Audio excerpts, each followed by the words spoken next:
Ivan Demidov just turned a rookie showcase into something no one saw coming. The Bell Center crowd watched in awe as the 19-year-old forward pulled off plays that left the arena shaking. It wasn't only the goal, and it wasn't only the passes. What happened on that ice has people wondering how far this story will go. You out there tonight? Yeah, for sure. It was funny. I'm not speaking about the ending result, but... Yeah, I mean, yeah, for sure. Result is bad, but game was fun. How did you feel on the ice? Feels good. So did you like about your game? Yeah, sure. It's first game after the summer. Yeah. Ivan Demidov is the 19-year-old Russian forward and a rookie in the Canadiens organization. He was the 5th overall pick in the 2024 NHL Draft. His name carried weight in Canada and in Russia before this game. That weight grew even heavier after this showcase with the Jets prospects at the Bell Center. The arena was nearly sold out. Fans waited months to see the Canadiens prospects play. When Demidov touched the puck, the crowd stood or leaned forward. Every time he moved, there was excitement. When he made a pass or took a shot, there were applause. In the game, Demidov set up line mates Florian Šekaj and Oliver Kapanen for goals. He then scored a goal of his own that many called highlight reel worthy. He made plays in every period. He was especially strong in the third period. Šekaj said, "The crowd's insane when Demidov has the puck." Laval Rocket head coach Pascal Vincent said, "He was responsible for the majority of them." Speaking of chances to score, he said that what Demidov does on the ice isn't luck. He's a guy who's worked on his game. Demidov's skill in the KHL also drew attention. This game was called a rookie showdown. It featured Canadiens prospects and Winnipeg Jets prospects. The stakes were lower than regular season, but the moment mattered for young players trying to show what they can do. Demidov used the moment well. In total, Demidov recorded a goal and an assist in this game. His assist came from setting up his teammates. His goal came after driving toward the net and finishing with control. He made plays that required speed, puck control, and vision.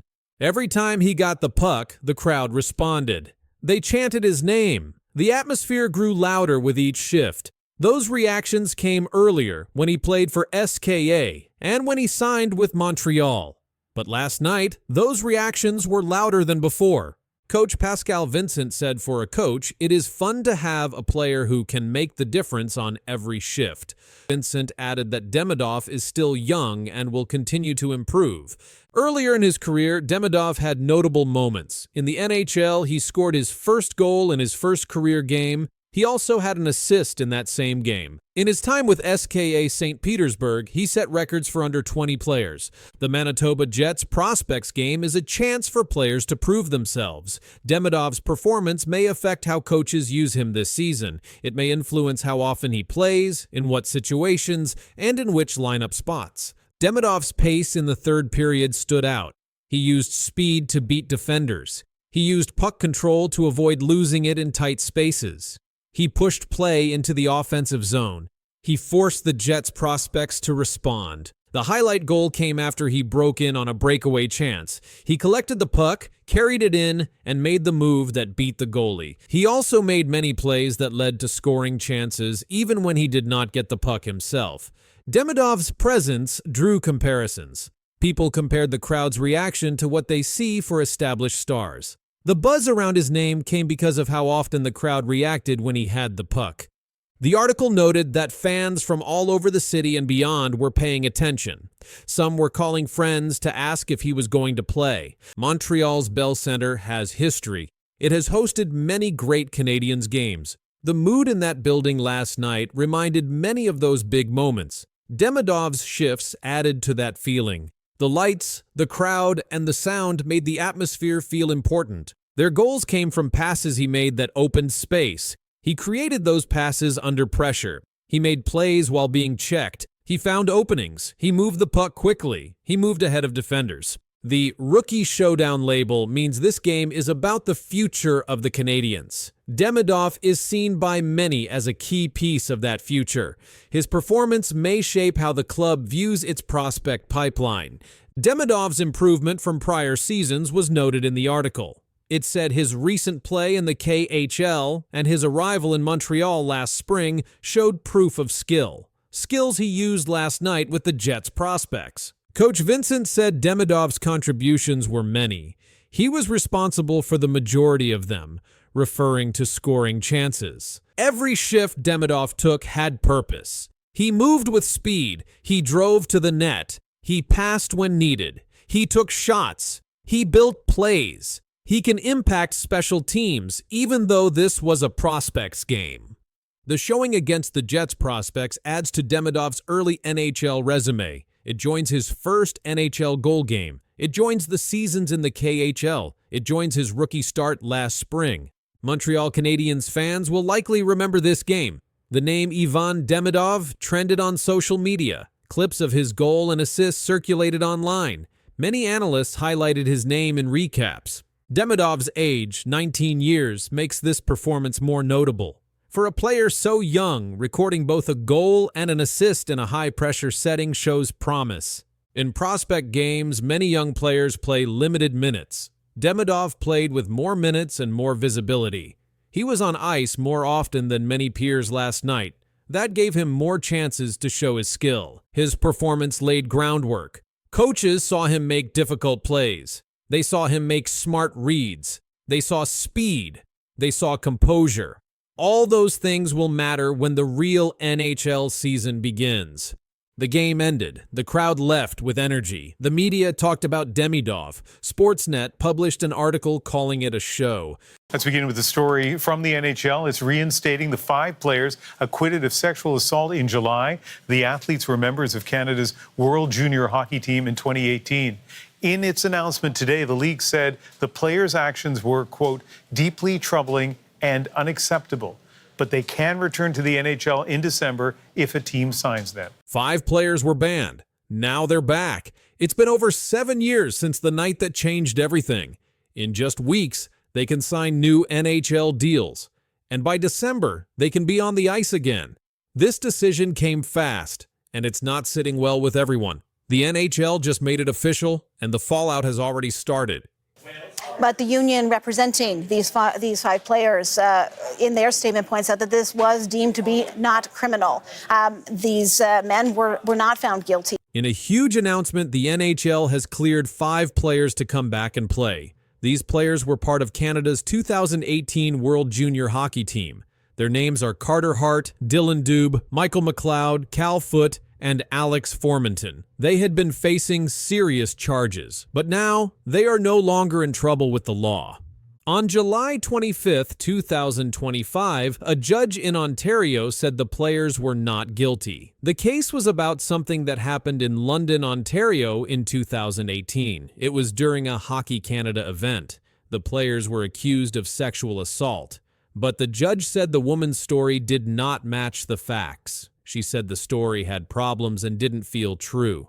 Because of that, the players were found not guilty. Right after the trial, the NHL made their own checks. They had already started their investigation in May 2022. The league looked at videos, messages, and talked to many people. After all that work, the NHL made a decision. The NHL said the players broke the league's rules for behavior. They did not do anything illegal, but the NHL said they still acted badly. The league said their actions were unacceptable, but the players said they were sorry. They had private meetings with NHL leaders. They said they regret what happened. The NHL gave each player a punishment, but that punishment is not forever. They can come back. Here is how the league's timeline works. From October 15, 2025, 4 of the 5 players can sign contracts with NHL teams. They can start skating and training with their teams on November 15th. But they cannot play in games until December 1st. The 4 players who can sign right now are Carter Hart, a goalie who last played for the Philadelphia Flyers; Dylan Dubé, a forward who last played for the Calgary Flames; Michael McLeod, a center who last played for the New Jersey Devils; Cal Foote, a defenseman who also played with New Jersey. Before the charges, these players had growing careers. Carter Hart was seen as one of the NHL's young star goalies. Dylan Dubé had strong playoff performances. Michael McLeod played top-line minutes in New Jersey. The NHL said in a statement that the behavior of the players fell woefully short of what the league expects.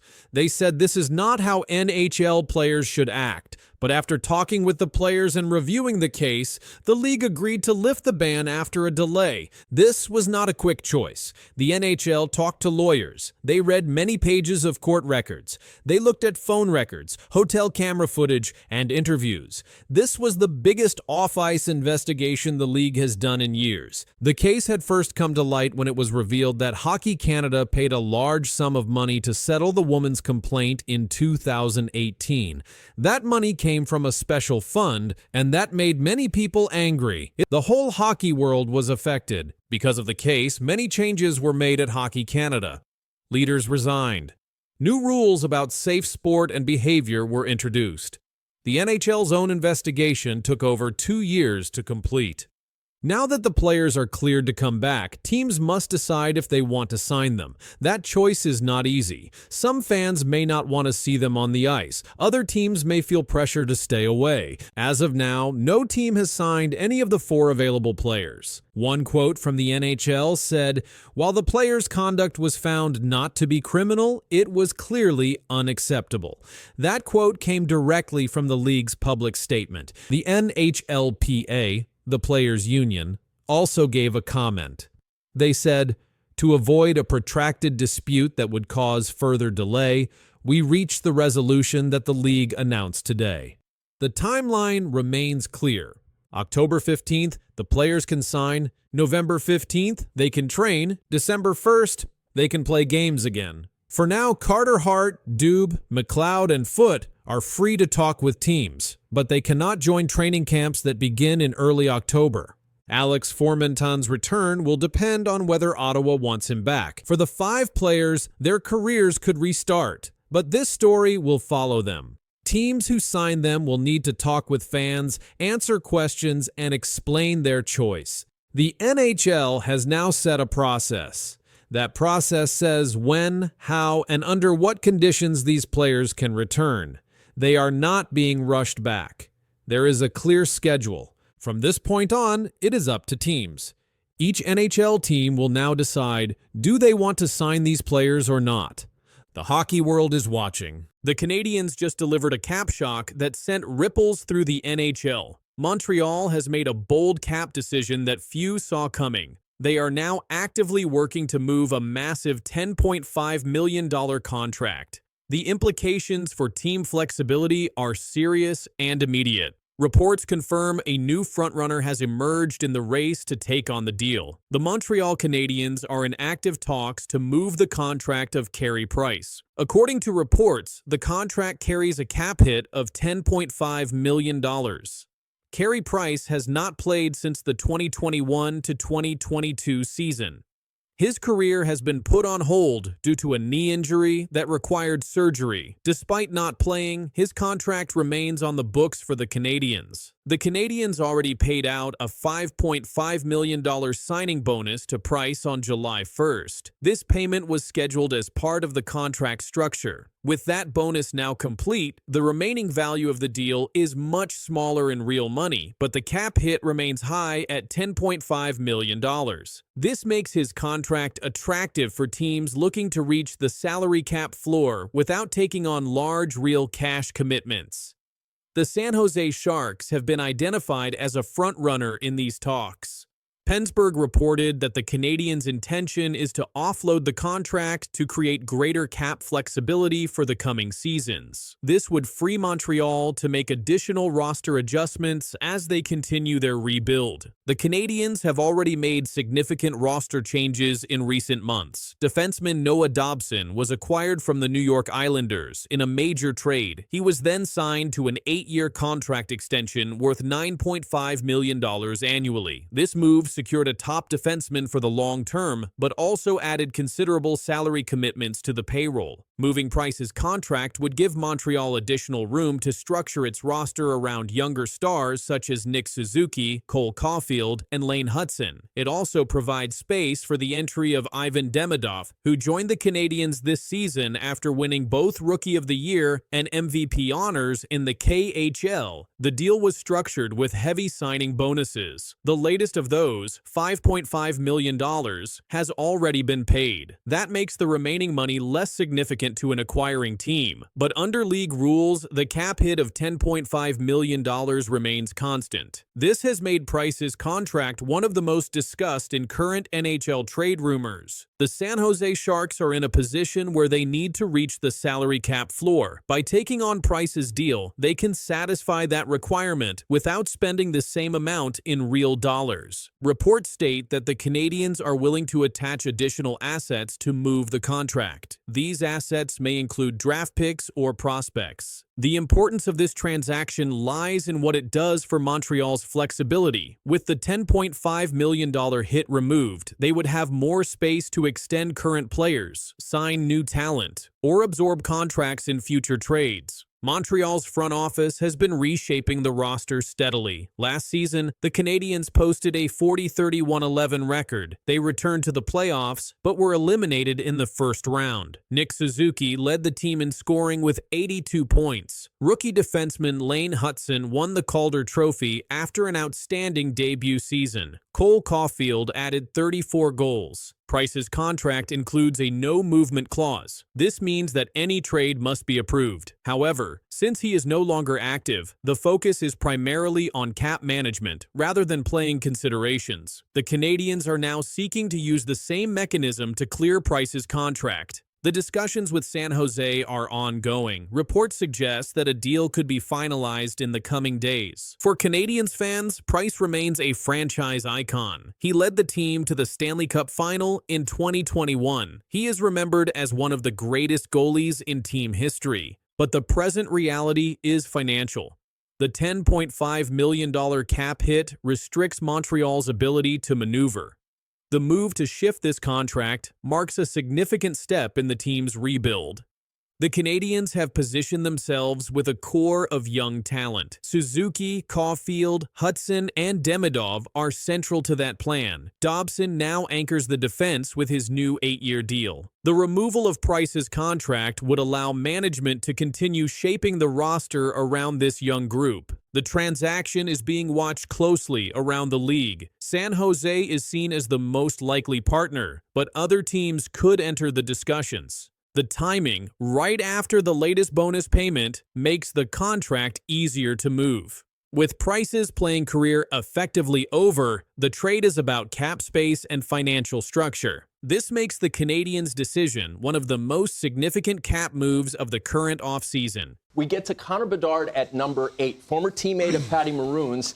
At this desk, we watched the World Juniors. That guy had a touchdown against Germany. True story. He had 7 points in one game. He had 23 in the tournament, most ever by a Canadian-born player, and we know how special World Juniors is to Team Canada. As his teammate, you not only helped him mature, but if you look at this, watch this feed 77. Off you go. A shocking announcement dropped in late August 2025. The NHL Network ranked its top 25 players under 25. Connor Bedard landed at number 8. Top 25 players born this quarter century, and you can see that we have progressed all the way to the top 10, the best of the best, the elite among this young and talented group of players. At 10, it's Matt Boldy of the Minnesota Wild, Adam Fantilli, 9, Connor Bedard, Chicago Blackhawks, 8. Social media lit up. Fans flooded posts calling it an absolute joke. The move shocked hockey fans around the world. This moment has become the story of the offseason. It happened at the end of August 2025. The NHL Network released its official ranking of the 25 best NHL players under age 25. Connor Bedard, the Chicago Blackhawks center, came in at number 8. The announcement immediately caused turmoil across social media. The ranking positioned Rasmus Dahlin of the Buffalo Sabres at number 1. He leads all 21st century-born players with 277 career assists and 360 career points. Dahlin has played 509 games and logged 11,844 minutes of ice time, ranking first in those categories.